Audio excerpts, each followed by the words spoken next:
दोस्तों मारी कुछ મોજ ચેનલમાં આપનું સ્વાગત છે। આજના વિડીયોમાં આપણે વાત કરવા જઈ રહ્યા છીએ પૂનમ ભાભી પાર્વતી ભાભી બધા લોકો તૈયાર થઈ અને જુઓ તેમના મામા સસરાના ઘરે ગયા। કોની દશામાનું વ્રત ઉજવવાનું હતું, વ્રતની ઉજવણી આટલી સરસ કરી, મામાના ઘરે કેટલી મોજ કરી।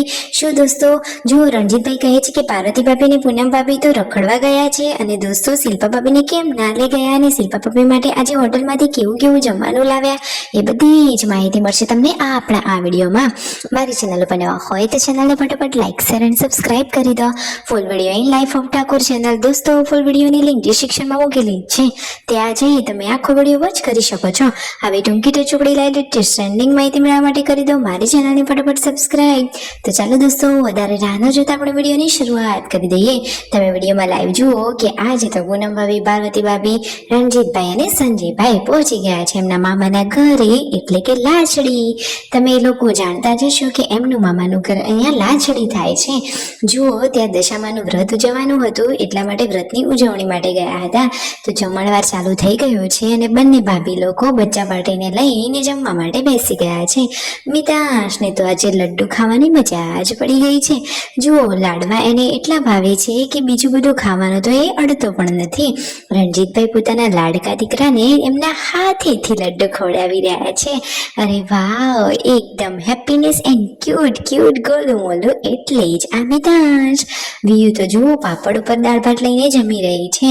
પૂનમ ભાભીએ મસ્ત મજાની સાડી વિયર કરી છે અને સંજયભાઈને હતો ઉપવાસ। અને આ પૂનમ ભાભી કોની જોડે વાતચીત કરી રહ્યા છે, આ વડીલ કોણ છે જુઓ તો ખરા કે તેમને કેટલા વહાલ કર્યા, આશીર્વાદ આપ્યા। અરે દોસ્તો આ તો પૂનમ ભાભીના સગ્ગા ફુવા છે। તો જુઓ એમને થોડીક હવે સાંભળવામાં તકલીફ છે છતાં પૂનમ ભાભી એમની સાથે વાતચીતો કરી રહ્યા છે। અરે વડીલ તો વડીલ કહેવાય। પછી ફાઇનલી એ મામાના ઘરેથી ગાડીમાં બેસી અને બીજા મામાના ઘરે ગયા। જુઓ તો ખરા કે ઠાકોર ફેમિલીના મામાનું ઘર પણ કેટલું સરસ રળિયામણું ખેતરમાં આવેલું છે, એ એકદમ નેચરલી નજારો।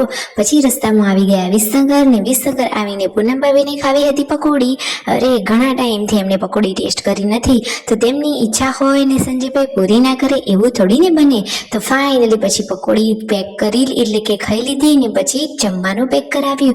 મસ્ત મજાનું પનીરનું શાક, એક વેજ શાક, મસ્ત મજાનું મંચુરિયન। અરે દોસ્તો કહે છે કે જો શિલ્પા ભાભી ને રાકેશભાઈ ને બચ્ચા પાર્ટી બધા લોકો ઘરે હતા તો પછી આવું જ કંઈક જમવાનું લઈ જઈએ જેથી પરિવારના બધા લોકો સાથે મળીને જમી શકે। હવે જુઓ આખા જ પરિવારના બધા જ લોકો સાથે જમવા માટે બેસી ગયા છે। જમવાનું પીરસાઈ ગયું છે, મસ્ત મજાનું શાક, રોટલી, હોટેલનું શાક, ખીચડી, એકદમ happy and full family. Subscribe.